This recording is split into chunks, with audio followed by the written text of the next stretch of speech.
গ্রামের এক কোণে একটি ভাঙা ঘরে এক গরিব দাদি থাকত।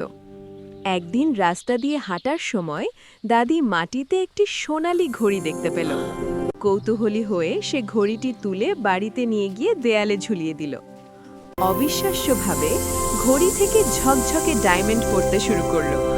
দাদি সেই ডায়মন্ড নিজের জন্য না রেখে গ্রামের গরিব মানুষদের সাহায্য করতে লাগল। এমনকি এক গরিব গর্ভবতী ভিক্ষুক মেয়েকেও অনেক ডায়মন্ড দিল। দূর থেকে দুইজন দুষ্ট লোক সবকিছু দেখে লোভে পড়ে যায় এবং দাদির পিছু করতে থাকে। পরে তারা সুযোগ পেয়ে দাদির কাছ থেকে ঘড়িটি ছিনিয়ে নিতে চাইল, কিন্তু হঠাৎ ঘড়িটি জাদু দেখালো। মুহূর্তের মধ্যেই সেই দুই দুষ্ট লোক মোরগে পরিণত হয়ে গেল। সব দেখে দাদি চুপচাপ বসে কাঁদতে লাগল।